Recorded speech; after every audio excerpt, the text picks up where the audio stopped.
Hello, good day to everyone. Welcome to Oral Communication in Context. Be with me in this session and enjoy the discussion. So let us have first a review.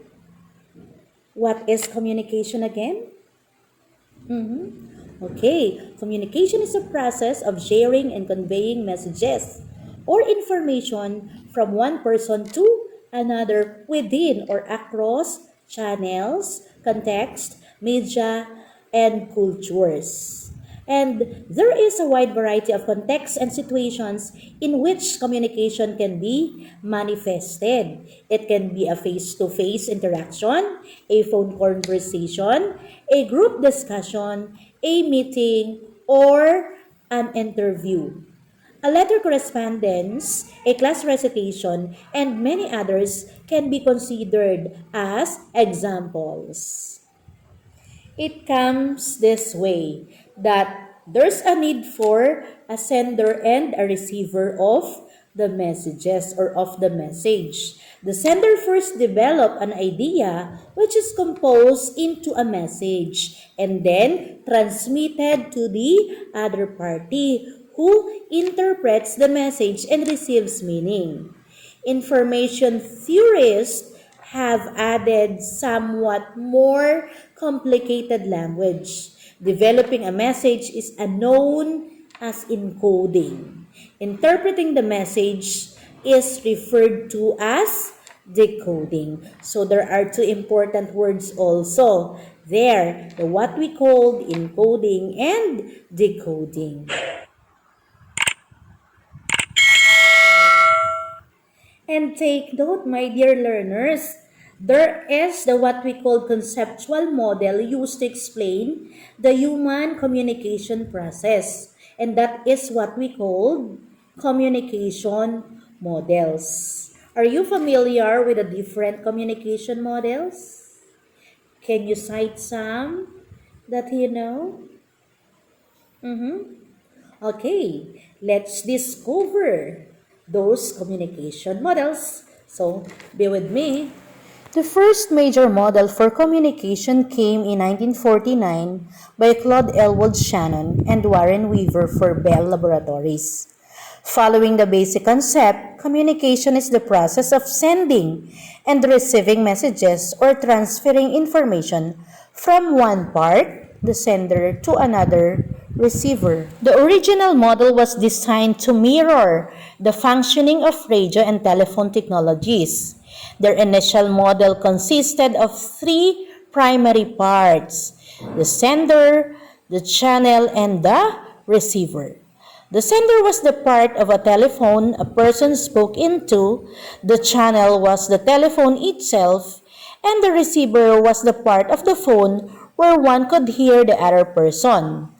Shannon and Weaver also recognized that often there is a static that interferes with one listening to a telephone conversation, which they demand noise. The second communication model is the Laswell's model of communication. In here, information is passed from the sender to the receiver with a proper medium. The main focus of the model is broken down by each element of communication. First is the who, which refers to the communicator who formulates the message. Second is the what, which is the content of the message. And the third is the channel, which indicates the medium of transmission. And fourth and the last, the whom, which describes either an individual recipient or the audience. And effect is the outcome of the message. The third communication model is the SRAM communication model. It is usually described along a few major dimensions. We have the message. It means what type of things are communicated. Then we have the source, the sender, the encoder. It means by whom the message is from. And the form, meaning in which form the message is to be sent. And of course, the channel, referring to which medium is to be used. And we have also the destination or the receiver or the target or the decoder. It means to whom the message is to be given. Okay, in Strom's model, it is also indicated that we should also examine the impact that a message has, both desired and the undesired impact on the target of the message. The fourth model of communication is that of Barnlund. Okay. In this model, the basic premise of the transactional model of communication is that individuals are simultaneously engaging in the sending and receiving of messages. As you can see, there is the channel, the feedback, the message, and with noise involved. Here we are now with the fifth communication model, which is the model of David Berlow. Yes, he expanded on Shannon and Weaver's linear model of communication and created the SMCR model of communication. This SMCR stands for what? The sender, the message, the channel, the receiver, and the model of communication.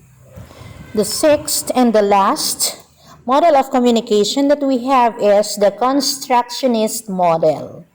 In the constructionist model, they believe that the process of communication is in itself the only messages that exist.